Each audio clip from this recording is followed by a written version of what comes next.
नमस्कार विद्यार्थी मित्रांनो, स्मार्ट अभ्यास या यूट्यूब चॅनलवर आपले मनापासून स्वागत आहे.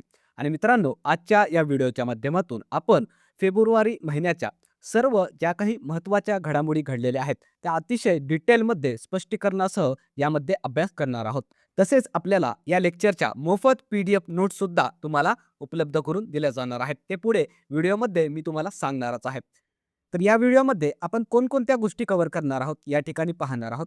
तर राज्य घडामोडी, राष्ट्रीय, आंतरराष्ट्रीय, त्यानंतर महत्त्वाचे पुरस्कार असणार आहेत, क्रीडा घडामोडी असणार आहेत, अंतरिक्ष, विज्ञान, तंत्रज्ञान ज्या महत्त्वाच्या घडामोडी आहेत त्या पाहणार आहोत. निधन वार्ता आणि नियुक्त्या या सर्व ज्या काही महत्त्वाच्या परीक्षेसाठी अत्यंत इम्पॉर्टंट असणाऱ्या घडामोडी आपण या ठिकाणी कव्हर करण्याचा प्रयत्न करणार आहोत. चला मग सुरुवात करूया आजच्या या महत्त्वाच्या अशा लेक्चरला. तर पहिला आणि अत्यंत महत्त्वाचा प्रश्न असणार आहे आपल्या परीक्षेसाठी. तर प्रश्न असेल की महाराष्ट्राच्या पहिल्या महिला उपमुख्यमंत्री कोण बनले आहेत?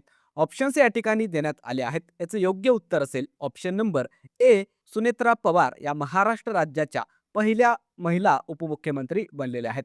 त्याविषयी काही महत्त्वाचे मुद्दे बघा.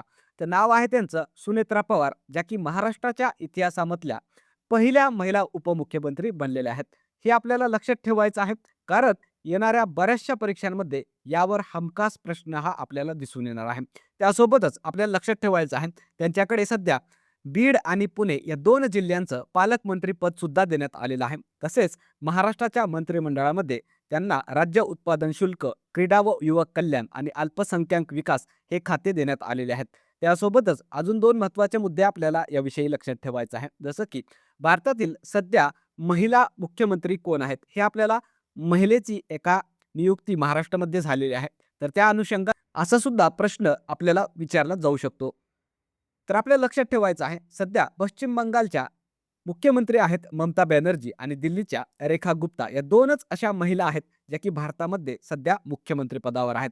आणि आतापर्यंत महाराष्ट्र राज्यामध्ये एकही महिला मुख्यमंत्री बनलेली नाही. हे सुद्धा मुद्दा आपल्याला लक्षात घ्यायचा आहे. त्यानंतर पुढचा प्रश्न असेल, पदवीपर्यंतचे शिक्षण मोफत करणारे भारतातील पहिले राज्य कोणते बनले आहे? ऑप्शन्स या ठिकाणी देण्यात आले आहेत. याचे योग्य उत्तर असेल ऑप्शन नंबर बी, केरळ हे राज्य पदवीपर्यंतचं शिक्षण जे आहे ते मोफत करणारं भारतातलं पहिलं राज्य ठरलेलं आहे. त्याविषयी काही महत्त्वाचे मुद्दे बघा. तर राज्याचं नाव आहे केरळ, ज्यानं नुकतंच पदवीपर्यंतचं शिक्षण मोफत देण्याचा निर्णय घेतलेला आहे मित्रांनो. आणि हे भारतातलं पहिलं राज्य ठरल्यामुळे आपल्याला याविषयी माहिती असणं गरजेचं आहे. नुकतंच फेब्रुवारीमध्ये राज्य सरकारचं जे काही अर्थसंकल्प आहे त्यामध्ये याची घोषणाही करण्यात आलेली आहे. याचं उद्दिष्ट काय आहे? तर उच्च शिक्षणामधील जे काही विद्यार्थ्यांची गळती आहे ते रोखणं आणि राज्यातील प्रत्येक तरुणाला उच्च शिक्षणाची संधीही उपलब्ध करून देणे, याचा मागचा हा उद्दिष्ट असणार आहे. हे आपल्याला लक्षात ठेवायचं आहे. खूप महत्त्वाचा मुद्दा आहे. येणाऱ्या परीक्षांमध्ये हा सुद्धा प्रश्न आपल्याला विचारला जाणार आहे. त्यानंतर आपल्याला अजून एक प्रश्न लक्षात ठेवायचा आहे. हा सुद्धा केरळ संबंधितच आहे. तर प्रश्न असेल, वृद्धांसाठी स्वतंत्र अर्थसंकल्प मांडणारे भारतातील पहिले राज्य कोणते ठरले आहे? ऑप्शन्स या ठिकाणी आपण दिले आहेत. याचे योग्य उत्तर काय असणार आहे? तर ऑप्शन नंबर ए, केरळ हे राज्य वृद्ध लोकांसाठी स्वतंत्र अर्थसंकल्प मांडणारं भारतातलं पहिलं राज्य ठरलेलं आहे. त्याविषयी काही महत्त्वाचे मुद्दे बघा. तर हे जे काही केरळ राज्य आहे त्याने नुकतंच ज्येष्ठ नागरिकांसाठी समर्पित असणारं अर्थसंकल्प मांडलेला आहे आणि असं करणारा हे देशातलं पहिलं राज्य ठरलेलं आहे. त्यांच्या बजेटमध्ये आपण जर बघितलं तर तब्बल 19.07% म्हणजे सुमारे 46,000 कोटी रुपयांची तरतूद हे जे काही ज्येष्ठ नागरिक असतात त्यांच्यासाठी तरतूद त्यामध्ये करण्यात आलेली आहे. हे आपण आकडा लक्षात ठेवायचा आहे. तसेच आपल्याला अर्थसंकल्पाविषयी काही महत्त्वाचे मुद्दे लक्षात ठेवायचे आहेत. तर लिंग आधारित बजेट मांडणारं देशातलं पहिलं राज्य विचारलं तर आंध्र प्रदेश आहे. कृषी बजेट स्वतंत्रपणे मांडणारं देशातलं पहिलं राज्य आहे कर्नाटक. ग्रीन बजेट अर्थात हरित अर्थसंकल्प मांडणारं देशातलं पहिलं राज्य आहे बिहार. हे आपल्याला मुद्दे लक्षात ठेवायचे आहेत. त्यानंतरचा प्रश्न असेल, ईज ऑफ लिव्हिंग इंडेक्स 2026 नुसार भारतातील राहण्यायोग्य शहर कोणते ठरले आहे? ऑप्शन्स या ठिकाणी देण्यात आले आहेत. याचे योग्य उत्तर असेल ऑप्शन नंबर ए, पुणे हे या इंडेक्सनुसार भारतातलं राहण्यायोग्य सर्वोत्तम शहर ठरलेलं आहे. त्याविषयी काही महत्त्वाचे मुद्दे बघायचे आहेत. तर हे जे इंडेक्स आहे त्याचं नाव आहे ईज ऑफ लिव्हिंग इंडेक्स 2026. नुकतंच केंद्रीय गृहनिर्माण आणि शहरी व्यवहार मंत्रालय जे आहे त्याच्याकडून हे जाहीर करण्यात आलेलं आहे. आणि यानुसार महाराष्ट्र राज्यातलं पुणे हे शहर भारतात राहण्यायोग्य सर्वोत्तम शहर ठरलेलं आहे मित्रांनो. आणि हे महाराष्ट्रातलं शहर असल्यामुळे आपल्याला याविषयी माहिती असणं गरजेचंच आहे. यामध्ये टॉप 5 शहरं कोणती आहेत? तर लक्षात ठेवायचं आहे यामध्ये 3 शहरं आपल्या महाराष्ट्रातली आहेत. पहिलं आहे पुणे शहर, दुसरं आहे नवी मुंबई शहर आणि तिसरं आहे बृहन्मुंबई. 4थ्या क्रमांकावर आहे तिरुपती शहर, 5व्या क्रमांकावर आहे चंदीगड शहर. त्यासोबतच हे जे काही रँकिंग लावण्यात आलेले आहे या इंडेक्समध्ये, तर त्याचा आधार काय आहे, मुख्य निकष काय आहे, हे सुद्धा आपण लक्षात ठेवायचं आहे. तर जीवनमानाचा दर्जा त्या शहरामध्ये कसा आहे, आर्थिक क्षमता कसा आहे, म्हणजे लोकांना कामाची, रोजगाराची संधी मिळते का? त्यांची आर्थिक क्षमता, पैसे कमवण्याची क्षमता किती आहे? शाश्वतता किती आहे? तसेच नागरिकांचं मत त्या शहराविषयी काय आहे? या सर्व गोष्टींचा विचार करून हे इंडेक्स यामध्ये बनवण्यात आलेला होता. हे आपण लक्षात घ्यायचं आहे. त्यानंतर पुढचा प्रश्न असेल, की भारतातील पहिले जातीमुक्त गाव कोणते बनले आहे? हा सुद्धा एक महत्त्वाचा प्रश्न आहे. ऑप्शन्स या ठिकाणी आपण दिले आहेत. याचं योग्य उत्तर असणार आहे ऑप्शन नंबर ए, सौंदळा हे भारतातलं पहिलं जातीमुक्त गाव बनलेलं आहे मित्रांनो. त्याविषयी काही महत्त्वाचे मुद्दे बघा. तर गावाचं नाव आहे सौंदळा, जे की आपल्या अहिल्यानगर या जिल्ह्यामध्ये आहे मित्रांनो. आणि ते देशातलं पहिलं जातीमुक्त गाव बनलेलं आहे. कारण त्या ठिकाणच्या ग्रामपंचायतीनं जातमुक्तीचा ठराव नुकताच पारित केलेला आहे. आणि अशा प्रकारचं पहिलं देशातलं गाव आपल्या महाराष्ट्रातलं असल्यामुळे आपल्याला नाव लक्षात ठेवायचं आहे. तसेच ते कोणत्या जिल्ह्यात आहे ते सुद्धा लक्षात ठेवायचं आहे. त्यासोबतच या गावाचे सरपंच कोण आहेत? तर त्यांचं नाव आहे शरदराव आरगडे, हे नाव लक्षात घ्यायचं आहे. तसेच आपल्याला महाराष्ट्रातील पहिले गाव कोणते आहेत? हे प्रश्न परीक्षांमध्ये वारंवार विचारलं जातं. ते सुद्धा काही नावं लक्षात ठेवा. तर पहिलं AI गाव विचारलं तर ते आहे नागपूर जिल्ह्यातलं सातनवरी. पहिले सौर ग्राम कोणतं आहे विचारलं तर ते सुद्धा सातारा या जिल्ह्यातील आहे मण्याची वाडी. पहिले फुलपाखरूंचे गाव आहे पारपोली, सिंधुदुर्ग या जिल्ह्यामध्ये आहे. पहिले कवितांचे गाव आहे सिंधुदुर्ग जिल्ह्यातील उभादांडा. पहिले फळांचे गाव विचारलं तर ते सातारा जिल्ह्यातील धुमाळवाडी आहे. पहिले मधाचे गाव आहे सातारा या जिल्ह्यातील मांगर. पहिले गुलाबाचे गाव विचारलं तर ते आहे महाबळेश्वर, सातारा जिल्ह्यातील पारपार गाव. हे महत्त्वाचे मुद्दे आपल्याला विचारले जातात, ते आपण लक्षात ठेवायचे आहेत. त्यानंतरचा प्रश्न असेल, की केंद्र सरकारच्या नवीन नियमावलीनुसार वंदे मातरमच्या गायनासाठी किती वेळ निश्चित करण्यात आलेला आहे? हा एक महत्त्वाचा मुद्दा आहे. ऑप्शन्स या ठिकाणी आपण दिले आहेत. याचं योग्य उत्तर असणार आहे ऑप्शन नंबर सी, 3 मिनिटे 10 सेकंद हे नवीन वेळ निश्चित करण्यात आलेला आहे. त्याविषयी काही महत्त्वाचे मुद्दे बघा. तर वंदे मातरम जे गीत आहे त्यासंबंधित नुकतंच केंद्र सरकारने 28 जानेवारीला एक नियमावली जाहीर केलेली आहे. त्यानुसार वंदे मातरम जे गीत आहे ते अगोदर फक्त 2च कडवी त्याची गायली जात होती. आता नवीन नियमानुसार आता सर्व त्याचे 6 जे कडवे आहेत ते पूर्ण गीत गाणे अनिवार्य करण्यात आलेलं आहे. आणि हे जे काही 6 कडवे गायला जे कालावधी लागणार आहे ते 3 मिनिटे 10 सेकंदाचा असणार आहे. हे आपल्याला आकडा लक्षात ठेवायचा आहे, की किती कडवे आहेत 6 आणि कालावधी आहे 3 मिनिटे 10 सेकंद. यावर आपल्याला परीक्षेमध्ये प्रश्न येणार आहे. तसेच याविषयी काही इतर सुद्धा महत्त्वाचे नियम सांगण्यात आलेले आहेत. तर त्यामध्ये सांगण्यात आलेलं आहे, की सरकारी कार्यक्रम शाळांमध्ये हे जे काही गीत आहे, समजा जन मन आणि जर वंदे मातरम हे दोन्ही गीत एकाच वेळी गायले जात असतील, तर अगोदर वंदे मातरम गायनं अनिवार्य असणार आहे आणि त्यानंतर जनगण म्हणणं अनिवार्य असणार आहे. म्हणजे अगोदर वंदे मातरम गायचं आणि त्यानंतर जनगण मन हे गीत गायलं जाणार आहे. हे आपण लक्षात ठेवायचं आहे. तसेच सांगण्यात आलेलं आहे, ज्याप्रमाणे आपण जनगण मन गायनासाठी सर्व सावधान स्थितीत जसं उभं राहतो, तसंच वंदे मातरम गीत गाताना सुद्धा आपल्याला त्या स्थितीमध्ये उभं राहणं बंधनकारक असणार आहे. यामधून सूट देण्यात आलेली आहे चित्रपटगृहातील प्रेक्षकांना. हे सुद्धा आपण याविषयी लक्षात घ्यायचं आहे. आणि नुकतंच मित्रांनो 2025 मध्ये या वंदे मातरम गीताला 150 वर्ष पूर्ण झालेली आहेत. हे सुद्धा मुद्दा या ठिकाणी लक्षात ठेवायचा आहे. तसेच 2026चं जे काही प्रजासत्ताक दिन होतं मित्रांनो, जे सोहळा होता, त्याची थीम सुद्धा वंदे मातरम हे गीत होतं. हे सुद्धा आपण या ठिकाणी आवर्जून लक्षात ठेवायचं आहे. त्यानंतर पुढचा प्रश्न बघण्या अगोदर व्हिडिओ आवडला असेल तर कृपया लाईक करायचा आहे. तसेच जास्तीत जास्त मित्रांना हे व्हिडिओ शेअर करा, जेणेकरून याचा फायदा येणाऱ्या परीक्षांसाठी आपल्या मित्रांना सुद्धा होईल. चला मग पुढचा प्रश्न आपण पाहूया. बांगलादेशचे नवीन पंतप्रधान कोण बनले आहेत? याचं योग्य उत्तर असणार आहे ऑप्शन नंबर ए, तारिक रहमान हे बांगलादेशचे नवीन पंतप्रधान बनलेले आहेत. त्याविषयी काही महत्त्वाचे मुद्दे बघा. तर आपलं जे शेजारी देश आहे बांगलादेश, त्याचे नवीन पंतप्रधान बनले आहेत तारिक रहमान. यांचा पक्ष कोणता आहे? तर बांगलादेश नॅशनलिस्ट पार्टी असं त्याचं नाव आहे. आणि नुकतंच त्यांनी 17 फेब्रुवारीला शपथविधी घेतलेली आहे मित्रांनो. आणि बांगलादेशच्या 20 वर्षाच्या इतिहासामध्ये जर बघितलं मागच्या, तर पहिल्यांदाच ही बांगलादेश नॅशनलिस्ट पार्टी पुन्हा एकदा सत्तेवर आलेली आहे मित्रांनो. हे आपण लक्षात ठेवायचं आहे. तसेच यांच्याविषयी लक्षात ठेवायचं आहे, हे जे तारिक रहमान आहेत, ते माजी पंतप्रधान खालिदा जिया आणि माजी राष्ट्राध्यक्ष जे होते या देशाचे जियाउर रहमान यांचे पुत्र आहेत. हे आपण लक्षात ठेवायचं आहे. यावर सुद्धा प्रश्न विचारला जाऊ शकतो. कारण यांच्या ज्या आई होत्या खालिदा जिया यांचं नुकतंच निधन झालेलं आहे. तसेच 2 महिला या देशातल्या त्याच्याविषयी सुद्धा वारंवार परीक्षेमध्ये प्रश्न विचारला जातो. तर पहिली महिला आहे शेख हसीना, जी की बांगलादेशच्या सर्वाधिक काळ पंतप्रधान राहिलेल्या आहेत आणि खालिदा जिया या बांगलादेशच्या पहिल्या महिला पंतप्रधान राहिलेल्या आहेत. हे दोन्हीमधला फरक आपण या ठिकाणी दिलेला आहे, ते लक्षात ठेवायचं आहे. त्यानंतर पुढचा प्रश्न असेल, की नुकतेच मणिपूर राज्याचे नवीन मुख्यमंत्री कोण बनले आहेत? याचं योग्य उत्तर असणार आहे option number A Yumnam Khemchand Singh हे नुकतंच मणिपूर राज्याचे नवीन मुख्यमंत्री बनलेले आहेत. त्याविषयी काही महत्त्वाचे मुद्दे बघा. तर नुकतंच युमनाम खेमचंद सिंग जे आहेत ते नुकतंच हे मुख्यमंत्री पदावर विराजमान झालेले आहेत. त्यासोबतच या राज्यामध्ये 2 नवीन उपमुख्यमंत्री सुद्धा नियुक्त करण्यात आलेले आहेत. त्यांचं नाव आहे नेमच्या किपगेन आणि लोसी दिखो हे 2 उपमुख्यमंत्री असणार आहेत. आणि नेमच्या किपगेन यांच्याविषयी आवर्जून लक्षात ठेवा, कारण मणिपूरच्या इतिहासामधल्या आत्तापर्यंतच्या पहिल्या महिला उपमुख्यमंत्री या बनलेल्या आहेत. जसं आपल्या महाराष्ट्रामध्ये सुनेत्रा पवार या पहिल्या महिला उपमुख्यमंत्री बनलेल्या आहेत, तसे या मणिपूरच्या नेमच्या किपगेन पहिल्या महिला उपमुख्यमंत्री बनलेल्या आहेत. हे आपल्यासाठी महत्त्वाचा मुद्दा आहे. आणि मागं काही 1.5 वर्षापासून जर आपण बघितलं, तर जी राष्ट्रपती राजवट त्या ठिकाणी लावण्यात आलेली होती, ती आता संपुष्टात आलेली आहे. हे सुद्धा मुद्दा आपण या ठिकाणी लक्षात घ्यायचा आहे. त्यानंतरचा प्रश्न असेल, G7 शिखर परिषद 2026 चे आयोजन कोणत्या देशात केले जाणार आहे?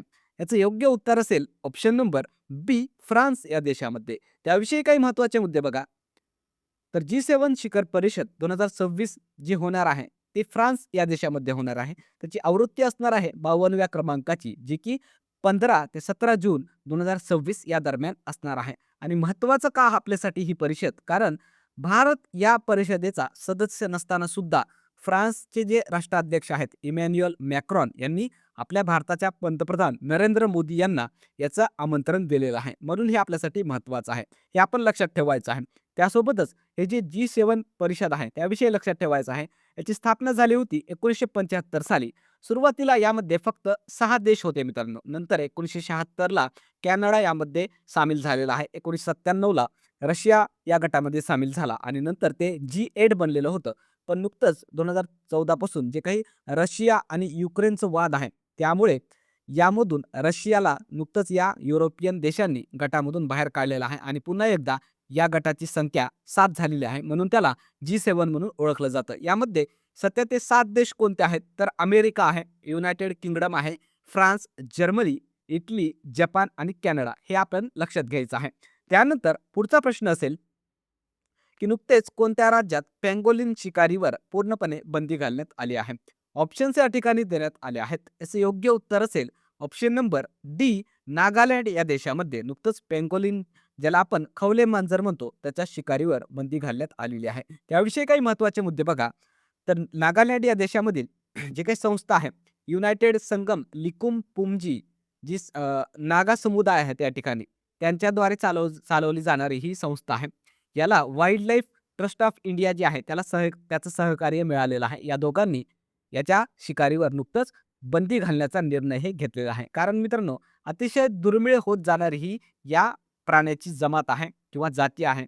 त्याला नुकतंच IUCN जी आहे त्यानं त्याच्यामध्ये अतिशय धोकाग्रस्त असणारी ही प्रजाती म्हणून सुद्धा घोषित केलेली आहे. आणि अशा प्राण्याचं संवर्धन करता यावं, त्याचं संरक्षण करता यावं म्हणून अशा प्रकारचा निर्णय त्या राज्यामध्ये घेण्यात आलेला आहे. हे आपण लक्षात ठेवायचं आहे. आणि या संबंधित आपल्याला अजून एक मुद्दा लक्षात ठेवायचा आहे, की 2020 मध्ये या पँगोलिन संरक्षणासाठी स्वतंत्र कृती आराखडा करणारा भारतातला पहिलं राज्य आपलं महाराष्ट्र राज्य होतं. हे सुद्धा मुद्दा आपण या ठिकाणी लक्षात ठेवायचा आहे. त्यानंतर पुढचा प्रश्न आपण पाहणार आहोत, की नुकतेच नरेंद्र मोदींना कोणत्या देशाचा सर्वोच्च नागरी पुरस्कार देण्यात आलेला आहे? ऑप्शन्स या ठिकाणी देण्यात आले आहेत. याचं योग्य उत्तर असेल ऑप्शन नंबर ए इस्रायल या देशाने त्याचा सर्वोच्च सन्मान आपल्या देशाच्या पंतप्रधानांना दिलेला आहे. त्याविषयी काही महत्त्वाचे मुद्दे बघा. तर नरेंद्र मोदी हे नुकतंच इस्रायलच्या भेटीवर होते मित्रांनो, त्या दरम्यान त्यांना त्या देशाचा किंवा संसदेचा जो सर्वोच्च पुरस्कार आहे तो दिलेला आहे. त्याचं नाव आहे speaker of the Knesset medal. हे आपण लक्षात ठेवायचं आहे. ते पुरस्काराचं नाव काय आहे आपल्याला विचारलं जाऊ शकतो आणि हा पुरस्कार मिळणारे ते भारताचे पहिले पंतप्रधान ठरलेले आहेत. हे आपण लक्षात ठेवायचं आहे मित्रांनो. त्यासोबतच जे भारताचे पंतप्रधान आहेत नरेंद्र मोदी, ते सर्वाधिक आंतरराष्ट्रीय पुरस्कार मिळणारे जागतिक नेते बनलेले आहेत. एकूण त्यांना 30 जागतिक सर्वोच्च पुरस्कार देण्यात आलेले आहेत. हे सुद्धा आपल्यासाठी महत्त्वाचा मुद्दा आहे. त्यासोबतच अलीकडच्या काळामध्ये आपल्या भारताच्या पंतप्रधान नरेंद्र मोदींना जे आंतरराष्ट्रीय सर्वोच्च पुरस्कार मिळालेले आहेत ते आपण या ठिकाणी पाहणार आहोत. इथिओपिया या देशाचा सर्वोच्च पुरस्कार देण्यात आलेला आहे. त्याचं नाव आहे the great honour Nishan of Ethiopia. नामिबियाचा पुरस्कार देण्यात आलेला आहे order of the most ancient Welwitschia mirabilis. ब्राझीलचा आहे grand collar of the nation order of the southern cross. Ghana या देशाचा आहे officer of the order of the star of Ghana. श्रीलंकेचा आहे मित्र भूषण आणि ओमान या देशाचा first class of the order of Oman. हे काही महत्त्वाचे पुरस्कार अलीकडच्या काळामध्ये आपल्या पंतप्रधान नरेंद्र मोदी यांना दिलेले आहेत. ते परीक्षेमध्ये विचारले जाणार आहेत. ते आपण लक्षात घ्यायचे आहेत. त्यानंतर पुढचा प्रश्न असेल की 2026चा जागतिक शिक्षक पुरस्कार कोणत्या भारतीयाला जाहीर झाला आहे किंवा देण्यात आलेला आहे? याचं योग्य उत्तर असेल ऑप्शन नंबर ए रुबल नागी. त्याविषयी काही महत्त्वाचे मुद्दे बघा. तर जागतिक शिक्षक पुरस्कार 2026चा जे भारतीय शिक्षिका आहेत रुबल नागी जम्मू काश्मीरच्या, त्यांना जाहीर झालेला आहे. तर त्यांनी नुकतंच दुबईमध्ये जे काही जागतिक सहकार शिखर परिषद आहे त्यामध्ये हा पुरस्कार त्यांना देण्यात आलेला आहे. त्यांना पुरस्कार का देण्यात आलेला आहे? कारण त्यांनी 2016 मध्ये मिसाल मुंबई हा झोपडपट्टी चित्रकला उपक्रम सुरू केला होता मित्रांनो, गरीब मुलांसाठी, आणि त्यामुळेच त्यांना पुरस्कार देण्यात आलेला आहे. आणि हा पुरस्कार मिळणारा त्या दुसऱ्या भारतीय व्यक्ती ठरलेल्या आहेत किंवा शिक्षिका ठरलेल्या आहेत. या अगोदर महाराष्ट्राचे रणजित सिंग दिसले जे होते त्यांना 2020 साली हा पुरस्कार देण्यात आलेला आहे. हे सुद्धा आपण या ठिकाणी लक्षात ठेवायचं आहे. आणि हे जे पुरस्कार आहे त्याचं स्वरूप आहे $1 दशलक्ष अर्थात सुमारे 9 कोटी रुपये पुरस्कार बक्षीस म्हणून दिलं जात असतं. आणि हा पुरस्कार कोण देतं? तर वर्की फाउंडेशन आहे, त्याद्वारे हा पुरस्कार दिला जात असतो. हे सुद्धा आपण या ठिकाणी लक्षात घ्यायचं आहे. त्यानंतर पुढचा प्रश्न असणार आहे की नुकतेच खालीलपैकी कोणाला ग्रॅमी पुरस्काराने सन्मानित करण्यात आले आहे? ऑप्शन्स या ठिकाणी देण्यात आले आहेत. याचं योग्य उत्तर असेल option number A Dalai Lama. त्याविषयी काही महत्त्वाचे मुद्दे बघा. तर नुकतंच 68वा ग्रॅमी पुरस्कार सोहळा पार पडलेला आहे USA मधील लॉस एंजेलिस या ठिकाणी. आणि हा जो ग्रॅमी पुरस्कार आहे मित्रांनो, ते संगीत क्षेत्रातील सर्वोच्च पुरस्कार म्हणून समजला जातो. आणि ह्याचं नुकतंच वितरण सुद्धा झालेलं आहे. आणि याच्यामध्ये जे काही मुख्य विजेते आहेत ते आपल्याला लक्षात ठेवणं गरजेचं आहे. तर album of the year bad बनी याला देण्यात आलेला आहे. Record of the year Kendrick Lamar आणि सिजा याच्या लुथरसाठी देण्यात आलेला आहे. सॉन्ग ऑफ द इयर ठरलेला आहे वाईल्ड फ्लावर. विजेता आहे बिली आयलिश. आणि सर्वोत्कृष्ट रॅप अल्बम ठरलेला आहे GNX. त्याचा विजेता ठरलेला आहे केंड्रिक लमार. आणि हे जे केंड्रिक लमार आहे मित्रांनो, त्याने या पुरस्कारामध्ये या सोहळ्यामध्ये 5 पुरस्कार जिंकून इतिहास रचलेला आहे. आणि आतापर्यंतच्या ग्रॅमीच्या इतिहासामधील तो सर्वाधिक अर्थात 27 पुरस्कार जिंकणारा रॅपर ठरलेला आहे. हे सुद्धा आपण याविषयी लक्षात घ्यायचं आहे. या ठिकाणी त्याचा आपण फोटो सुद्धा दिलेला आहे.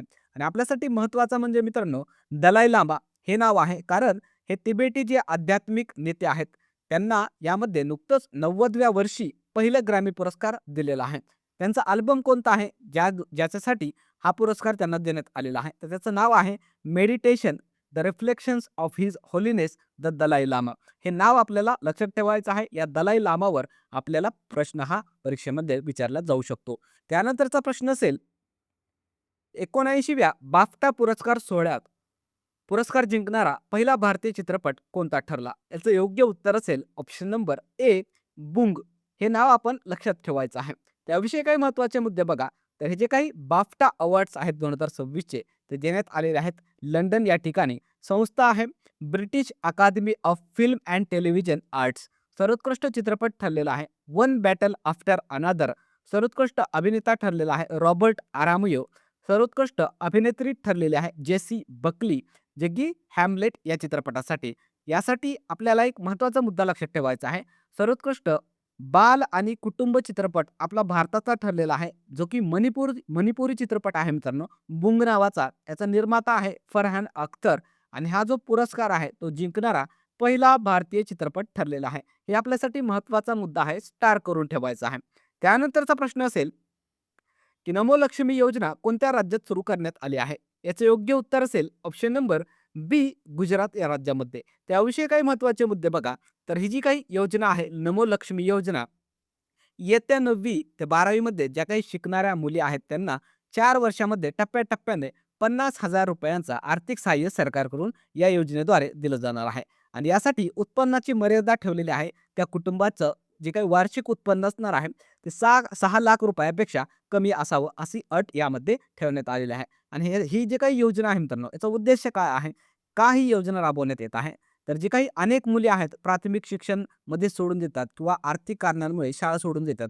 हे रोखून कुठेतरी त्या मुलींना 12वी पर्यंत शिक्षण पूर्ण करण्यास प्रवृत्त केलं जावं किंवा त्यांना ते पूर्ण करता यावं, म्हणून ही योजना त्या राज्यामध्ये राबवण्यात आलेली आहे. हे आपण लक्षात ठेवायचं आहे. त्यानंतरचा प्रश्न असेल, की भारतातील पहिली वकील प्रशिक्षण अकादमी कुठे सुरू करण्यात आली? याचं योग्य उत्तर असेल ऑप्शन नंबर ए, आपल्या महाराष्ट्र राज्यामध्ये. त्याविषयी काही महत्त्वाचे मुद्दे बघा. तर वकील प्रशिक्षण अकादमी ठिकाण आहे नवी मुंबईतील तळोजा या ठिकाणी. याचं उद्घाटन 31 जानेवारीला नुकतंच करण्यात आलेलं आहे. भारताचे माजी सरन्यायाधीश भूषण गवई यांच्या हस्ते. आणि ही जी काही अकादमी आहे मित्रांनो, याला नाव देण्यात आलेलं आहे Bharat Ratna doctor Babasaheb Ambedkar advocate training and research centre. हे नाव आपण लक्षात ठेवायचं आहे. आणि कोणत्या ठिकाणी हे बनवण्यात आलेलं आहे किंवा उद्घाटन याचं करण्यात आलेलं आहे, हे आपण लक्षात ठेवायचं आहे. याचं मुख्य वैशिष्ट्य काय आहे? तर कायद्याचं जे काही पुस्तकी ज्ञान आहे आणि प्रत्यक्षामध्ये जे काही न्यायालयामध्ये कामकाज चालतं मित्रांनो, यामध्ये जे काही दरी आहे, जे काही फरक आहे, ते कुठेतरी भरून काढणं आणि ज्या प्रकारे काम चालतं त्याच प्रकारचं त्या वकिलांना किंवा न्यायाधीशांना प्रशिक्षण देणं यामागचा उद्देश असणार आहे. आणि यामध्ये आधुनिक शिक्षा तंत्रज्ञान असेल, नवीन फौजदारी कायदे असतील, तसेच तरतुदींचं जे काही सखोल प्रशिक्षण आहे त्या वकिलांना त्या ठिकाणी दिलं जाणार आहे. हे आपण लक्षात ठेवायचं आहे. त्यानंतरचा प्रश्न असेल, की नुकतेच पैमाना नावाने पोर्टल कोणी सुरू केले आहे? याचं योग्य उत्तर असणार आहे ऑप्शन नंबर ए, सांख्यिकी मंत्रालयाकडून. त्याविषयी काही महत्त्वाचे मुद्दे बघा. तर सुरू करण्यात आलेला आहे भारत सरकारच्या सांख्यिकी आणि कार्यक्रम अंमलबजावणी मंत्रालयाकडून. पैमाना हे जे काही पोर्टल आहे त्याचं लॉंग फॉर्म लक्षात ठेवा. Project assessment infrastructure monitoring and analytics for national building assistance. मुख्य उद्देश काय आहे याचा? तर केंद्र सरकारच्या ज्या काही पायाभूत सुविधा असतात, ज्यांची किंमत 150 कोटी रुपये किंवा त्यापेक्षा जास्त असते मित्रांनो, अशा प्रकल्पांच्या प्रगतीवर लक्ष ठेवणे, तसेच या प्रकल्पांच्या कामामध्ये अधिक ट्रान्सपरन्सी, पारदर्शकता आणणे आणि ते वेळेत पूर्ण व्हावे यासाठी यामध्ये मदत करणार आहे. तर हे पोर्टल आपल्याला लक्षात ठेवायचं आहे. त्यानंतरचा प्रश्न असेल, की इंडिया एनर्जी वीक 2026 चे आयोजन कुठे करण्यात आले होते? याचं योग्य उत्तर असेल ऑप्शन नंबर ए, गोवा या ठिकाणी. त्याविषयी काही महत्त्वाचे मुद्दे बघा. तर इंडिया एनर्जी वीक 2026 याचं आयोजन करण्यात आलं होतं गोवा या ठिकाणी. कालावधी होता 27 ते 30 जानेवारी दरम्यान.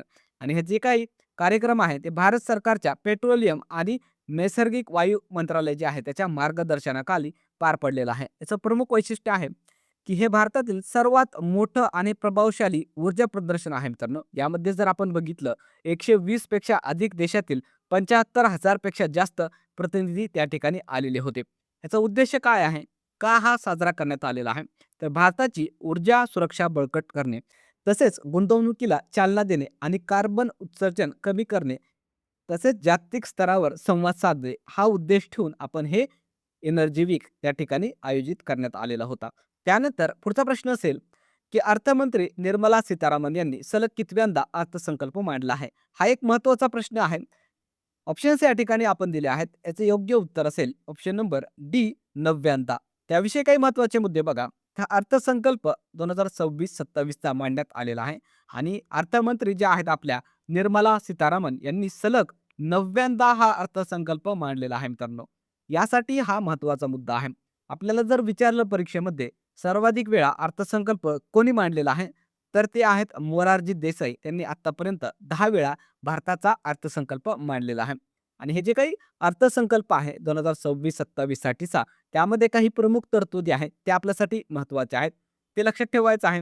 यामध्ये सांगण्यात आलेलं आहे, की 15,000 शाळा आणि 500 कॉलेजेस जे आहेत भारत या देशामधील, तर त्यामध्ये कंटेंट क्रिएटर लॅब स्थापन केले जाणार आहेत. ज्याद्वारे मुलांना कंटेंट बनवणं शिकवलं जाणार आहे. व्हिडिओ कसं बनवला जातो ते शिकवलं जाणार आहे. तसेच व्ही-एफ-एक्स असेल किंवा ॲनिमेशन जे काही डिजिटल दुनिया आहे, त्यासाठी या मुलांना तयार करण्यासाठीचं हे क्रिएटर लॅब असणार आहेत मित्रांनो. हे आपण लक्षात ठेवायचं आहे. शेतकऱ्यांसाठी भारत विस्तार या नवीन एआय टूलची निर्मिती केली जाणार आहे. कॅन्सर तसेच हेमोफिलियावरील जे काही रोग आहेत त्यासाठीचे जे काही औषध आहेत त्यावरचं जे कस्टम ड्युटी सीमाशुल्क आहे ते रद्द करण्यात आलेलं आहे. देशामध्ये 3 नवीन अखिल भारतीय आयुर्वेद संस्था स्थापन केल्या जाणार आहेत. तसेच महिलांसाठी सवलतीमध्ये कर्ज दिलं जाणार आहे स्मार्ट या योजनेद्वारे आणि शिक्षण जे काही घेणाऱ्या मुली आहेत, जे उच्च शिक्षण घेणार आहेत, त्यांच्यासाठी प्रत्येक जिल्ह्यामध्ये एक गर्ल हॉस्टेल सुद्धा ओपन करण्याची यामध्ये घोषणा करण्यात आलेली आहे. आणि शेवटचा आणि अत्यंत महत्त्वाचा मुद्दा आहे यामधला, तर देशामध्ये 7 हाय स्पीड रेल्वे कॉरिडॉरची स्थापना केली जाणार आहे. ज्यामध्ये महाराष्ट्रामधील मुंबई-पुणे आणि पुणे ते हैदराबाद या 2 ह्याचा समावेश असणार आहे. हे सुद्धा आपल्यासाठी महत्त्वाचा मुद्दा आहे, ते लक्षात ठेवायचं आहे. त्यानंतर आपल्याला अर्थसंकल्पाविषयी महत्त्वाचे मुद्दे लक्षात ठेवायचे आहेत, जे परीक्षेमध्ये वारंवार विचारले जातात. तर अर्थसंकल्पाविषयी आपल्या संविधानामध्ये कलम 112 मध्ये सांगण्यात आलेलं आहे. त्याचं नाव अर्थसंकल्प नसून वार्षिक वित्तीय विवरणपत्र असं सांगण्यात आलेलं आहे मित्रांनो. आपण परंपरा म्हणून अर्थसंकल्प असा शब्द घेतो, पण राज्यघटनेमध्ये शब्द आहे वार्षिक वित्तीय विवरणपत्र. हे लक्षात ठेवायचं आहे. भारताचा पहिला अर्थसंकल्प कोणी मांडला? तर एक ब्रिटिश अधिकारी होता. 1860 साली त्याने मांडलेला आहे, जेम्स विल्सन याने. स्वतंत्र भारताचा पहिला अर्थसंकल्प मांडलेला आहे आर.के. षण्मुखम चेट्टी यांनी 1947 साली. हे दोन्ही नावं आपल्यासाठी महत्त्वाचे आहेत, ते लक्षात ठेवायचे आहेत. त्यानंतरचा प्रश्न असेल, की नुकतेच रिझर्व्ह बँक ऑफ इंडियाने जाहीर केलेल्या मौद्रिक धोरणानुसार रेपो रेट किती ठेवण्यात आला आहे? याचं योग्य उत्तर असेल ऑप्शन नंबर सी 5.25%. त्याविषयी काही महत्त्वाचे मुद्दे बघा. तर आर-बी-आयनं नुकतंच मौद्रिक धोरण जाहीर केलेलं आहे आणि यामध्ये नुकतंच त्यानं कोणताही बदल न करता जे अगोदर होता तोच म्हणजे 5.25% असा स्थिर ठेवलेला आहे. यामध्ये अजून सांगण्यात आलेलं आहे, जो रिव्हर्स रेपो रेट आहे तो 5% असणार आहे. तसेच एम-एस-एफ आणि बँक रेट 5.50% ठेवण्यात आलेला आहे. हे आपण लक्षात ठेवायचं आहे. तसेच आर्थिक वर्ष 2025-26 साठी भारताचा जी-डी-पी दर 7.4% राहण्याचा अंदाज आर-बी-आयने वर्तवलेला आहे. हे सुद्धा अंदाज आपल्या परीक्षेमध्ये विचारलं जातं, ते लक्षात ठेवायचं आहे. महागाईचा दर सांगितलेला आहे 4 ते 4.2% आणि आपल्याला हे जे काही आर-बी-आय आहे त्याचं जे मौद्रिक धोरण असतं मित्रांनो, त्याविषयी लक्षात ठेवायचं आहे, की देशामधील जे काही महागाईचं नियंत्रण असतं ते करण्यासाठी आणि आपल्या देशाची जी काही अर्थव्यवस्था आहे त्याला विकासाला चालना देण्यासाठी हे आर-बी-आय कडून मौद्रिक धोरण राबवलं जात असतं आणि जे काही राजकोषीय धोरण असतं ते सरकारकडून राबवलं जात असतं. या दोघांमधला फरक आपण लक्षात ठेवायचा आहे. ते परीक्षेमध्ये विचारलं जातं. सध्या जर आपण बघितलं आर-बी-आयचे गव्हर्नर आहेत संजय मल्होत्रा आणि आर-बी-आयची स्थापना कधी झाली होती? विचारलं तर लक्षात ठेवायचं आहे 1 एप्रिल 1935 ला झालेली होती. त्यानंतर पुढचा प्रश्न आपण पाहणार आहोत, की नक्षलमुक्त होणारे देशातील तिसरं राज्य कोणते बनले आहे? याचं योग्य उत्तर असणार आहे ऑप्शन नंबर बी बिहार. त्याविषयी काही महत्त्वाचे मुद्दे बघा.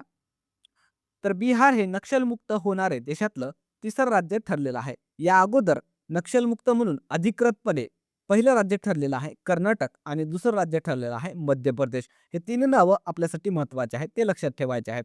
आपल्याला नक्षलवाद जी काही चळवळ आहे त्याविषयी लक्षात ठेवायचं आहे. हे जे काही नक्षलिझम वाढलेलं आहे याचा उगम पश्चिम बंगालमधील दार्जिलिंग जो जिल्हा आहे त्या ठिकाणी बारी म्हणून जे गाव आहे त्या ठिकाणी याचा उगम झालेला आहे 1967 साली मित्रांनो. हे सुद्धा आपण मुद्दा लक्षात ठेवायचा आहे. आणि याविषयी अजून एक मुद्दा आहे रेड कॉरिडॉर. भारतातील जे काही नक्षलग्रस्त भाग आहेत मित्रांनो, जसं की छत्तीसगड, झारखंड, ओडिशा, महाराष्ट्रामधील गडचिरोली हे काही क्षेत्र आहेत त्या राज्यामधील, त्याला आपण रेड कॉरिडॉर म्हणून ओळखतो. हे सुद्धा आपण मुद्दा लक्षात घ्यायचा आहे. त्यानंतरचा प्रश्न असणार आहे, की नुकतेच नमो भारत रॅपिड ट्रेन कुठे सुरू करण्यात आली? त्याचं योग्य उत्तर असेल ऑप्शन नंबर ए दिल्ली ते मेरठ या मार्गावर. त्याविषयी काही महत्त्वाचे मुद्दे बघा. तर नाव आहे नमो भारत रॅपिड ट्रेन. याचं उद्घाटन नुकतंच भारताचे पंतप्रधान नरेंद्र मोदी यांनी केलेलं आहे. मार्ग लक्षात ठेवायचा आहे दिल्ली ते मेरठ. त्याचं वैशिष्ट्य काय आहे? तर देशात पहिल्यांदाच नमो भारत आणि मेट्रो जे काही आहे ते एकाच स्टेशनवर आणि एकाच ट्रॅकवर चालणार आहेत. हे याचं वैशिष्ट्य आहे मित्रांनो. नवीन नाव असणार आहे वंदे मेट्रो रॅपिड एक्स. देशातील ही सर्वात वेगवान गाडी असणार आहे. 180 किलोमीटर प्रति तास आणि ही जी काही semi high speed regional rapid train आहे, त्याला 82 किलोमीटर अंतर जे आहे ते फक्त ती 50 मिनिटामध्ये पूर्ण करणार आहे. याची एवढी स्पीड आहे मित्रांनो. यासाठी एकूण 16 स्टेशन्स असणार आहे आणि याची निर्मिती railway coach factory Kapurthala, Punjab या ठिकाणी करण्यात आलेली आहे. हे महत्त्वाचे मुद्दे आपण या ठिकाणी लक्षात ठेवायचे आहेत. त्यानंतरचा प्रश्न असेल की कुनो नॅशनल पार्कमधील चित्त्यांची संख्या आता किती झाली आहे? ऑप्शन्स या ठिकाणी आपण दिले आहेत. याचं योग्य उत्तर असेल ऑप्शन नंबर डी 38. त्याविषयी काही महत्त्वाचे मुद्दे बघा. तर हे जे काही कुनो नॅशनल पार्क आहे मित्रांनो, मध्य प्रदेश या राज्यामधील, तर नुकतंच त्या ठिकाणी 3 नवीन बछड्यांचा जन्म झालेला आहे. अगोदर त्या ठिकाणी 35 चित्ते होते आणि यामुळे आता त्यांची संख्या 38 एवढी झालेली आहे. कारण 3 नवीन बछड्यांना या चित्त्यांनी जन्म दिलेला आहे. याविषयी आपल्याला एक मुद्दा लक्षात ठेवायचा आहे. 17 सप्टेंबर 2022ला प्रोजेक्ट चित्ता हा जगातील पहिला आंतरखंडीय मांसाहारी जे काही प्राणी आहेत त्यांचा स्थलांतराचा प्रकल्प भारताने राबवलेला आहे. ज्याद्वारे आफ्रिकन देशांमधून आपण चित्ते हे आयात केलेले होते मित्रांनो. हे सुद्धा मुद्दा आणि हे कमीत कमी वर्ष आपल्याला 2022 लक्षात ठेवायचं आहे. त्यानंतरचा प्रश्न असेल की जगातील पहिला बायोमेट्रिक AI रोबोट कोणत्या देशाने बनवला आहे? याचं योग्य उत्तर असेल ऑप्शन नंबर बी चीन या देशामध्ये. त्याविषयी काही महत्त्वाचे मुद्दे बघा. तर जगातील पहिला बायोमेट्रिक AI रोबोट आहे मित्रांनो, जे की त्याचं नाव आहे मोया रोबोट, जे चीन या देशातील ड्रॉइडअप कंपनीनं बनवलेलं आहे. याची उंची आहे 5.5 फूट. जेवढी आपली उंची असते माणसाची तेवढी याची उंची असणार आहे. याचं वजन आहे 32 किलो. मानवाप्रमाणे ह्या अचूक चालू शकतो. मानव जसा हावभाव करतो, आपण जसं वर्तन करतो त्याप्रमाणे हे रोबोट वर्तन करण्यास सक्षम आहे. तसेच आजूबाजूचा परिस्थितीचा अंदाज घेऊन तो विचार करू शकतो. त्यानुसार हालचाली सुद्धा करू शकतो. म्हणजे एवढा ॲडव्हान्स लेव्हलचा विचार करणारा हा रोबोट त्यांनी आता विकसित केलेला आहे. म्हणून आपल्याला याविषयी माहिती असणं गरजेचं आहे. आणि हे जे काही रोबोट आहे मित्रांनो, त्याचा उपयोग आरोग्य सेवा असेल, शिक्षण असेल, सार्वजनिक सेवा, बँका, रेल्वे स्टेशन इत्यादी ठिकाणी केलं जाणार आहे. हे आपल्याला मुद्दे लक्षात ठेवायचे आहेत. त्यासोबतच आपल्याला AI विषयक काही महत्त्वाचे मुद्दे लक्षात ठेवायचे आहेत, जे परीक्षेमध्ये विचारले जातात. जगातील पहिली AI मंत्री आहे अल्बानिया या देशाची, डियाला असं तिचं नाव आहे. भारतातील पहिली AI शिक्षिका आयरिस आहे, जे की केरळ या राज्यामध्ये आहे. तसेच भारतातील पहिले AI विद्यापीठ आहे कर्जत, जे की महाराष्ट्र राज्यामध्ये आहे. भारतातील पहिली AI अंगणवाडी आपल्या महाराष्ट्रामध्ये आहे, नागपूर जिल्ह्यातील वडधामना या ठिकाणी. भारतातील पहिला AI जिल्हा आहे सिंधुदुर्ग. हे महत्त्वाचे पॉइंट्स आपण लक्षात ठेवायचे आहेत. त्यानंतर पुढचा प्रश्न असणार आहे की सध्या चर्चेत असणारे 4 स्टार्स ऑफ डेस्टिनी हे कोणाचे आत्मचरित्र आहे? याचं योग्य उत्तर असणार आहे ऑप्शन नंबर ए मनोज नरवाने यांचं. त्याविषयी काही महत्त्वाचे मुद्दे बघा. तर हे जे काही पुस्तक आहे मित्रांनो, 4 स्टार्स ऑफ द डेस्टिनी, हे भारताचे माजी लष्कर प्रमुख जनरल एम नरवाने अर्थात मनोज नरवाने यांचं आत्मचरित्र आहे मित्रांनो. ज्यामध्ये अग्निपथ जी योजना आहे त्याविषयी काही गौप्यस्फोट सिक्रेट काही गोष्टी त्यामध्ये सांगण्यात आलेल्या आहेत आणि याच विषयावरून संसदेमध्ये खूप मोठ्या प्रमाणे गोंधळ झालेला होता. यामुळे हा जो काही पुस्तक आहे ते चर्चेत आलेलं होतं. आपण लक्षात ठेवायचं आहे. यामध्ये त्याने लष्करी कारकिर्दीमध्ये जे काही महत्त्वाचे अनुभव आलेले आहेत, तसेच भारत चीनमधील जे काही सीमावाद आहे त्यामध्ये काही गोष्टी त्यांनी त्याविषयी सांगितलेलं आहे आणि यावरूनच संसदेमध्ये काही मुद्दे उचलण्यात आल्यामुळे यावर मोठ्या प्रमाणामध्ये गोंधळ हे निर्माण झालेला होता. आणि महत्त्वाचा मुद्दा म्हणजे हे आहे की हे जे पुस्तक आहे मित्रांनो, अजून प्रकाशित झालेलं नाही. तरी पण एवढी चर्चा या पुस्तकाची आहे. म्हणून आपल्याला याविषयी माहिती असणं गरजेचं आहे. तसेच इतर काही महत्त्वाचे पुस्तक आहेत, जे की वेगवेगळ्या पोलीस अधिकाऱ्यांनी लिहिलेले आहेत. ते सुद्धा आपण लक्षात ठेवायचे आहेत. जसं की किरण बेदी यांचं पुस्तक आहे आयडियर. विश्वास नांगरे पाटील यांचा आहे मन में है विश्वास. सदानंद दाते यांचा आहे वर्दीतल्या माणसांच्या नोंदी. राकेश मारिया यांचा आहे लेट मी से इट नाव आणि मीरा बोरवणकर यांचा आहे मॅडम कमिशनर. हे लक्षात ठेवायचं आहे.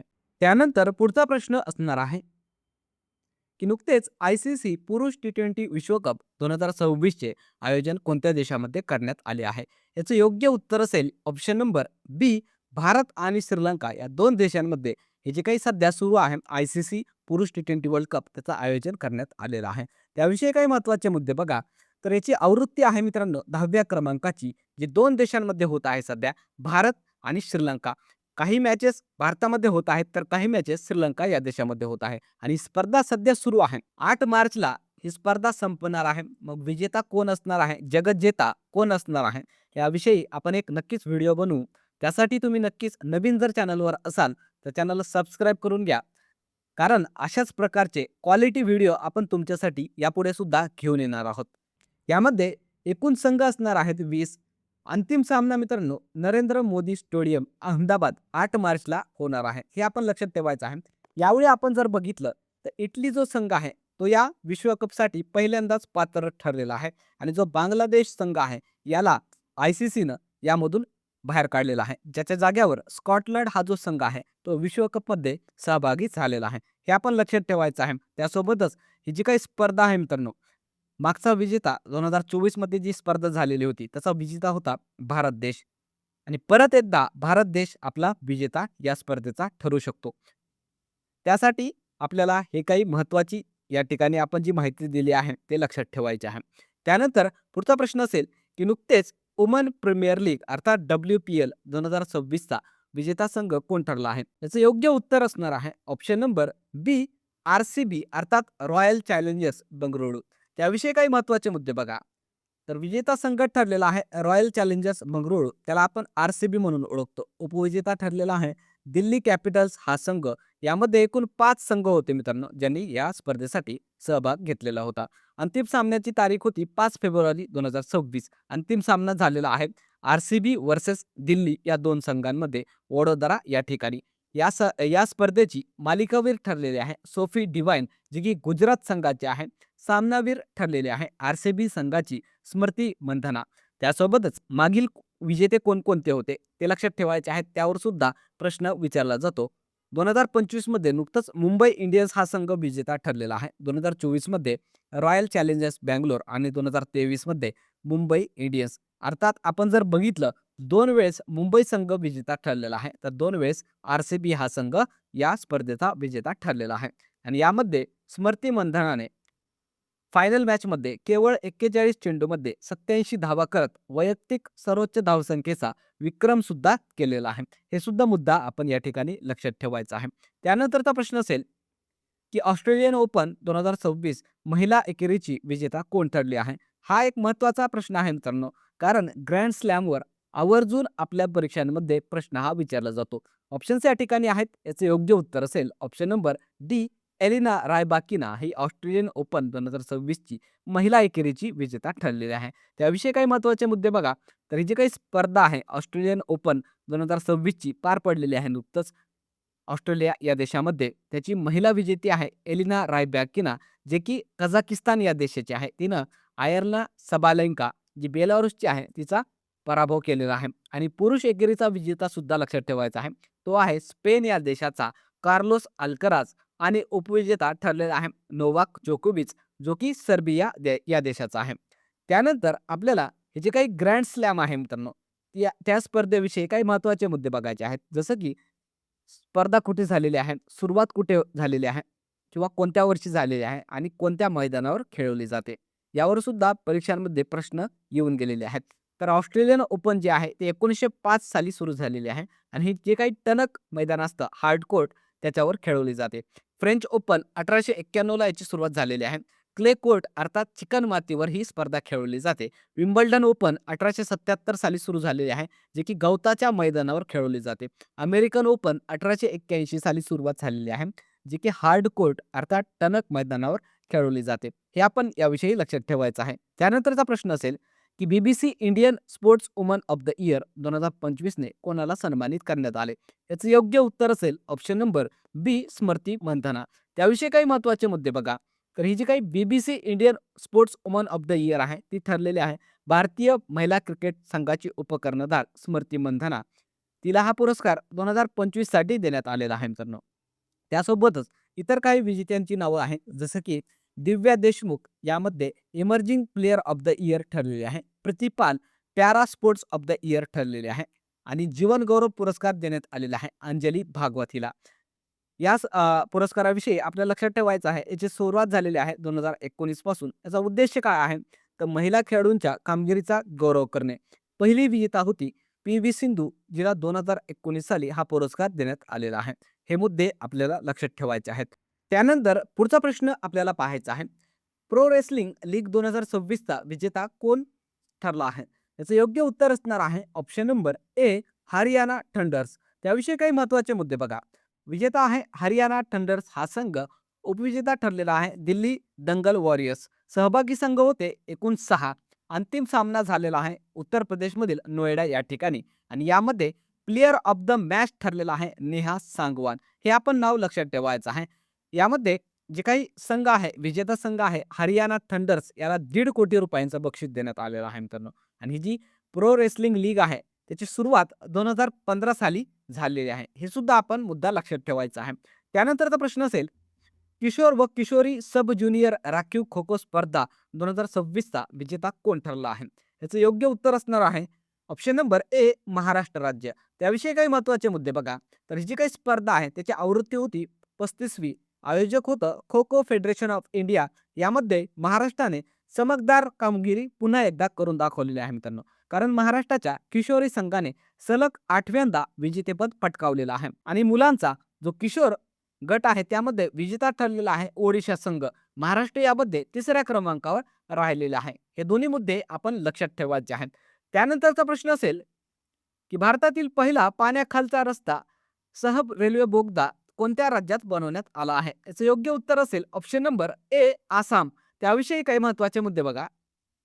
तर ही जी काही रस्तासह रेल्वे बोगदा आहे मित्रांनो, ब्रह्मपुत्रा नदीच्या खाली बांधण्यात आलेला आहे. 33.7 किलोमीटर लांबीचा हा प्रकल्प आहे. यामध्ये 15.79 किलोमीटर लांबीचा दुहेरी ट्यूब पाण्याखाली जे काही बोगदा असतो मित्रांनो, टनल टाईप, ते असणार आहे. आणि हा जो बोगदा आहे गोहपूर आणि नुमालीगड हे जे काही नॅशनल हायवेवरचे जे ठिकाण आहेत त्यांना जोडण्याचं काम करणार आहे. यामुळे 240 किलोमीटरचं जे अंतर आहे ते कमी होऊन केवळ 34 किलोमीटर एवढा राहणार आहे आणि यासाठी सुमारे 18,662 कोटी रुपये खर्च येणार आहे. आणि हे आसाम कॉरिडॉर जो आहे त्याचाच एक भाग असणार आहे. हे सुद्धा मुद्दा आपण याविषयी लक्षात घ्यायचा आहे. त्यानंतरचा प्रश्न असेल की नुकतेच एअरपोर्ट्स अथॉरिटी ऑफ इंडियाच्या पहिल्या महिला संचालक कोण बनल्या आहेत? याचे योग्य उत्तर असेल ऑप्शन नंबर ए, निवेदिता दुबे. त्याविषयी काही महत्त्वाचे मुद्दे बघा. तर निवेदिता दुबे हे एअरपोर्ट अथॉरिटी ऑफ इंडिया याच्या पहिल्या महिला संचालक बनलेले आहेत. आणि हे महत्त्वाचं नाव काय आहे? कारण एखाद्या महिला जर या पदावर पहिल्यांदाच नियुक्त होत असतील तर आपल्याला त्यांचं नाव लक्षात ठेवणं गरजेचं आहे. त्याविषयी आपल्या परीक्षेमध्ये प्रश्न हा विचारला जात असतो. त्यानंतर आपल्याला पुढचा प्रश्न बघायचा आहे की जगातील पहिले खाजगी स्पेस स्टेशन कोणत्या वर्षी अवकाशात पाठवलं जाणार आहे? याचं योग्य उत्तर असणार आहे ऑप्शन नंबर बी, 2027 साली. त्याविषयी काही महत्त्वाचे मुद्दे बघा. तर जगातलं पहिलं खाजगी स्पेस स्टेशन असणार आहे मित्रांनो. त्याचं नाव आहे हेवन 1, जे की अमेरिकेतील जी कंपनी आहे किंवा संस्था आहे वेस्ट स्पेस याच्याद्वारे पाठवण्यात येणार आहे वर्ष 2027 साली. आणि याच्यासाठी जे काही रॉकेट वापरलं जाणार आहे त्याचं नाव आहे फाल्कन 9. हे आपण नाव रॉकेटचं सुद्धा लक्षात ठेवायचं आहे. त्यासोबतच आपल्याला 2 मुद्दे लक्षात ठेवायचे आहे.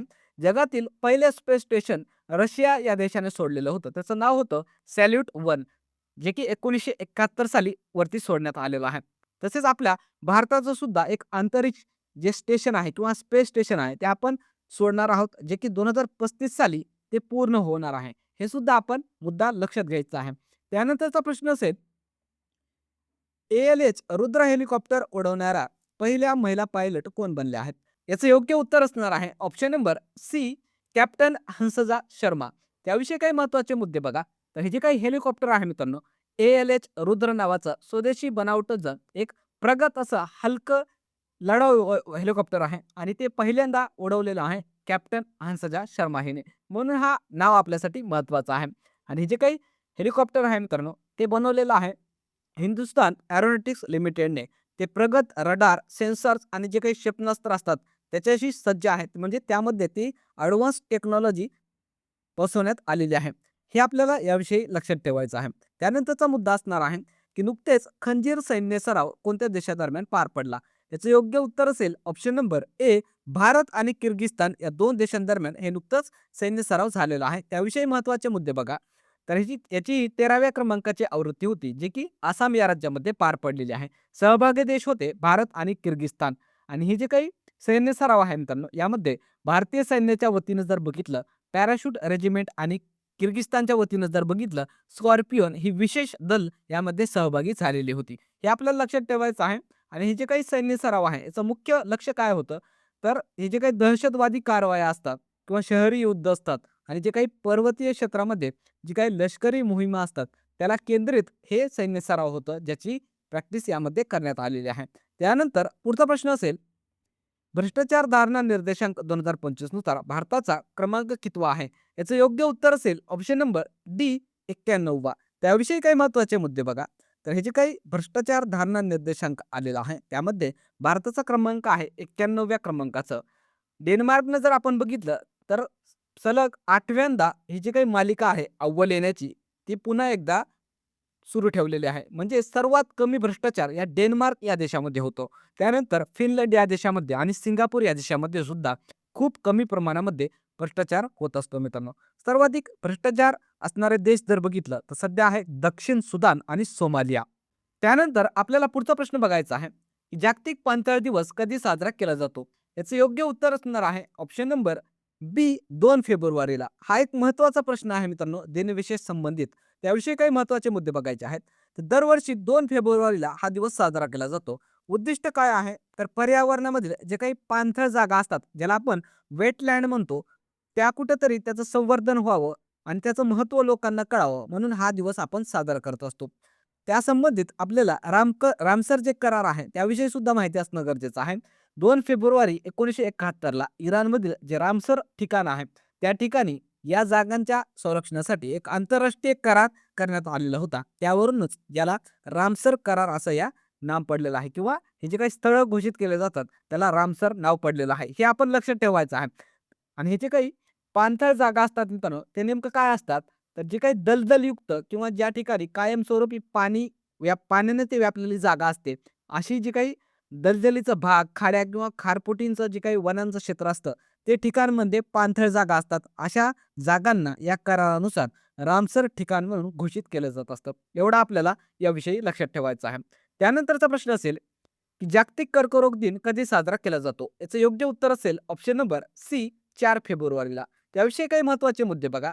तर 4 फेब्रुवारीला जागतिक कर्करोग दिन म्हणून आपण साजरा करतो. याचा मुख्य उद्देश आहे कर्करोगाबद्दल जनजागृती करणे. याची थीम काय आहे 2026 ची? युनायटेड बाय युनिक, हे आपण लक्षात ठेवायचं आहे. तसेच आपल्याला इतर काही कर्करोगाचे प्रकार असतात ते सुद्धा लक्षात ठेवायचं आहे. जसं की स्तनांचा कर्करोग असतो, जे की स्त्रियांमध्ये होत असतो. तोंडाचा कर्करोग असतो, तंबाखू किंवा सुपारीच्या जे काही तंबाखूयुक्त पदार्थ असतात त्याच्या सेवनामुळे होत असतो मित्रांनो. फुफ्फुसाचा कर्करोग असतो. त्याच्यानंतर असतो गर्भाशयाचा कर्करोग, जो की प्रामुख्याने स्त्रियांमध्ये दिसून येतो. त्वचेचा कर्करोग असतो. तसेच प्रोस्टेट कॅन्सर हा फक्त पुरुषांमध्ये आढळणारा जो काही कर्करोग आहे. हे आपल्याला प्रकार याविषयी लक्षात ठेवायचे आहेत. त्यानंतर पुढचा प्रश्न असेल, की नुकतेच कुष्ठरोग निर्मूलनासाठी महाराष्ट्र राज्यात कोणती मोहीम राबवण्यात आली आहे? याचं योग्य उत्तर असेल ऑप्शन नंबर सी कुसुम मोहीम. त्याविषयी काही महत्त्वाचे मुद्दे बघा. तर नाव आहे कुष्ठमुक्त सुरक्षित महाराष्ट्र अर्थात कुसुम मोहीम. याचा उद्देश काय आहे? तर महाराष्ट्र राज्याचा उद्देश आहे 2027 पर्यंत महाराष्ट्र राज्याला शून्य कुष्ठरोग प्रसार साध्य करणे. म्हणजे एकही रुग्ण कुष्ठरोगाचा आपल्याला ठेवायचा आहे 2027 पर्यंत. यामध्ये लक्ष्य गट असणार आहे जे काही स्थलांतरित मजूर, वीटभट्टीवर काम करणारे लोक, खाणीमध्ये काम करणारे लोक किंवा कैदी आणि वसतिगृहातील विद्यार्थी ज्यांना की कुष्ठरोग होण्याचं प्रमाण हे जास्त आढळलेलं आहे. त्यांची आपण त्या ठिकाणी सर्वे घेणार आहोत आणि त्यांना उपचार पद्धती दिल्या जाणार आहे. आणि हे जे काही सर्वे आहे ते आशा कार्यकर्त्या आणि जे काही पुरुष स्वयंसेवक असणार आहेत ते घरोघरी जाऊन त्या ठिकाणी सर्वेक्षण करणार आहेत आणि अशा रुग्णांची पुष्टी करणार आहेत किंवा त्यांची ओळख पटवणार आहेत. त्यासोबतच आपल्याला जे काही कुष्ठरोग असतं त्याविषयी लक्षात ठेवायचं आहे. यालाच आपण लेप्रॉसी म्हणतो. आणि हे जे काही कुष्ठरोग होत असतो ते एक जीवाणूमुळे होतं. त्याचं नाव आहे मायक्रोबॅक्टेरियम लेब्रे. प्रामुख्याने हा त्वचा आणि जो काही आपला मज्जातंतू असतो त्यावर परिणाम करत असतो मित्रांनो. यासाठी उपचार पद्धती आहे MDT, त्यालाच आपण मल्टी ड्रग थेरपी म्हणून ओळखत असतो. हे आपण लक्षात ठेवायचं आहे. आणि हा जो काही आजार आहे मित्रांनो किंवा रोग आहे तो पूर्णपणे बरा होणारा आजार आहे. हे सुद्धा आपण लक्षात ठेवायचं आहे. त्यानंतर आपल्याला अजून एक महत्त्वाची घडामोड लक्षात ठेवायची आहे, की नुकतंच रत्नागिरी या जिल्ह्याने त्याचा जिल्हा पक्षी घोषित केलेला आहे. त्याचं नाव आहे महाधनेश. हे आपल्याला परीक्षेमध्ये विचारलं जाऊ शकतं, की कोणत्या जिल्ह्याने नुकतंच त्यांचा जिल्हा पक्षी म्हणून घोषित केलेला आहे. म्हणून हे आपल्यासाठी महत्त्वाचं आहे मित्रांनो. त्यासोबतच काही इतर महत्त्वाचे मुद्दे लक्षात ठेवायचे आहेत. भारतातील जिल्हा पक्षी घोषित करणारा पहिला जिल्हा आहे केरळ राज्यातील कासारगोड. महाराष्ट्रातील जिल्हा पक्षी घोषित करणारा पहिला जिल्हा जर आपण बघितला तर तो आहे रायगड आणि दुसरा जिल्हा ठरलेला आहे रत्नागिरी. हे दोन्ही नावं आपल्यासाठी महत्त्वाचं आहेत. तसेच शहर पक्षी घोषित करणारा जर पहिला जिल्हा विचारला तर तो आहे अमरावती. त्याचा पक्ष्याचं नाव आहे तांबट पक्षी. हे सुद्धा मुद्दा लक्षात ठेवायचा आहे. त्यानंतर आपल्याला हिवाळी ऑलिम्पिक्स 2026 झालेले आहेत त्याविषयी सुद्धा लक्षात ठेवायचं आहे. नुकतंच हे झालेले आहेत इटली या देशामध्ये. भारताची कामगिरी जर बघितलं तर भारताला एकही पदक या स्पर्धेमध्ये आपल्याला जिंकता आलेलं नाही. यामध्ये पदक तालिकेमध्ये पहिल्या क्रमांकावर नॉर्वे हा देश राहिलेला आहे. दुसऱ्या क्रमांकावर अमेरिका हा देश राहिलेला आहे. तिसऱ्या क्रमांकावर नेदरलँड्स हा देश राहिलेला आहे. या ठिकाणी मित्रांनो आकडे चुकून ते 412, 333 आणि 204 झालेले आहेत. या ठिकाणी हे जे काही टोटल होत असते त्यानुसार तुम्ही त्या एकूणमध्ये करेक्शन हे करायचं आहे. त्यानंतर आपल्याला पुढचा मुद्दा बघायचा आहे. काही IMP वन लाइनर सुद्धा आपल्याला या ठिकाणी बघायचे आहेत. जसं की मराठी भाषा विभाग साहित्य पुरस्कार 2026 देण्यात आलेले आहेत. त्यामध्ये साहित्य भूषण पुरस्कार देण्यात आला आहे भालचंद्र नेमाडे यांना. विंदा करंदीकर जीवन गौरव पुरस्कार श्रीनिवास कुलकर्णी यांना देण्यात आलेला आहे. अशोक केळकर भाषा अभ्यास पुरस्कार डॉक्टर दिलीप धोंडगे यांना देण्यात आलेला आहे. श्री पु भागवत पुरस्कार निर्मल प्रकाशन नांदेडला देण्यात आलेला आहे. त्यानंतर आपल्याला भारत टॅक्सी ॲपविषयी माहिती असायला पाहिजे. तर ही भारतातील पहिली सहकारी टॅक्सी आहे मित्रांनो. नुकतंच 5 फेब्रुवारी या रोजी केंद्रीय गृहमंत्री अमित शहा यांच्या हस्ते नवी दिल्ली या ठिकाणी याची सुरुवात झालेली आहे. हे एक महत्त्वाची भारत टॅक्सी आहे मित्रांनो. कारण पहिल्यांदा भारतामध्ये सहकारी तत्वावर ही सुरू करण्यात आले आहे. म्हणून हे लक्षात ठेवायचं आहे. त्यानंतर national hi tech cyber forensic laboratory जी नुकतंच हरियाणा या राज्यातील मानेसर या ठिकाणी सुरुवात करण्यात आलेली आहे. तर ही जी काही लॅबोरेटरी असणार आहे तर ती दहशतवादी कारवाया, डिजिटल जे काही सायबर अटॅक वगैरे होतात त्याला कुठेतरी रोखण्यासाठी उभारण्यात आलेली आहे. त्यानंतर आहे क्लायमेट वीक 2026 जे की मुंबईमध्ये पार पडलेलं आहे. हे आपल्याला लक्षात ठेवायचं आहे. त्यानंतर आहे फिडे फ्रीस्टाईल चेस 2026 ठिकाण होतं जर्मनीमधील वेसेन हॉस या ठिकाणी विजेता ठरलेला आहे मॅग्नस कार्लसन. त्यानंतर उस्ताद जाकीर हुसेन एक्सलन्स अवॉर्ड 2026 देण्यात आलेले आहेत. विजेता आहेत यामध्ये 2025 साठी पंडित हरिप्रसाद चौरसिया जे की बासरी वादक आहेत. 2026 चा विजेता आहे उस्ताद अजमल अली खान सरोद वादक आहेत त्यांना देण्यात आलेला आहे. तसेच त्यानंतरचं वन लाइनर आहे INS अंजदीप युद्धनौका जी भारतीय नौदलामध्ये तिला सामील करून घेण्यात आलेलं आहे. हे काही महत्त्वाचे वन लाइनर. त्यानंतर 19 फेब्रुवारीला आपण नुकतंच शिवाजी महाराज यांची 396व्या क्रमांकाची जयंती साजरी केलेली आहे. त्यानंतर मिया मोटली बार्बाडोसच्या नवीन पंतप्रधान बनलेले आहेत. चौथे विश्व मराठी संमेलन 2026चं नाशिक या ठिकाणी पार पडलेलं आहे. भारत आणि फ्रान्स या देशामध्ये हॅमर क्षेपणास्त्र तंत्रज्ञान करार करण्यात आलेला आहे. या हॅमरचं लॉंग फॉर्म आहे हायली एजाईल मॉड्युलर एक्सटेंडेड रेंज. त्यानंतर आहे डिजिटल खाद्य मुद्रा. गुजरातमध्ये हे सुरू करण्यात आलेलं आहे. रेशन वितरण जी काही व्यवस्था आहे मित्रांनो त्याच्यामध्ये कुठेतरी ट्रान्सपरन्सी आणण्यासाठी ही प्रणाली त्या ठिकाणी सुरुवात करण्यात आलेली आहे. हे आपल्यासाठी महत्त्वाचं आहे. नाव लक्षात ठेवायचं आहे. त्यानंतर आंतरराष्ट्रीय धरण सुरक्षा परिषद बेंगळुरू या ठिकाणी पार पडलेली आहे. 68व्या क्रमांकाची महाराष्ट्र केसरी कुस्ती स्पर्धा 18 ते 22 मार्च दरम्यान पुणे या ठिकाणी होणार आहे.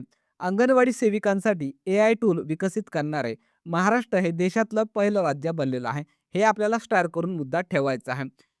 जॉब जेटन हे नेदरलँड्स या देशाचे सर्वात तरुण पंतप्रधान बनलेले आहेत. त्यांचं वय आहे 38 वर्ष. या झाल्या मित्रांनो डिटेल आणि काही महत्त्वाच्या IMP वन लाइनर जे आपण या ठिकाणी घेतलेले आहेत. त्यानंतर थांबणार आहोत आपण. व्हिडिओ जर आवडलेला असेल तर लाईक करायचं आहे. चॅनलवर नवीन असाल तर कृपया चॅनलला सबस्क्राईब करून घ्या. तसेच हा व्हिडिओ जास्तीत जास्त मित्रांपर्यंत शेअर करा जेणेकरून याचा फायदा आपल्या मित्रांना सुद्धा होईल. आणि तसेच मित्रांनो या लेक्चरच्या मोफत नोट्स तुम्हाला आपल्या टेलिग्राम चॅनल स्मार्ट अभ्यास 555 या ठिकाणी उपलब्ध करून देण्यात आलेले आहेत. त्या ठिकाणी तुम्ही जाऊन त्या डाउनलोड करून तुमच्याजवळ ठेवू शकता. थांबूया मग पुन्हा भेटूया एका नवीन व्हिडिओसह. तोपर्यंत धन्यवाद.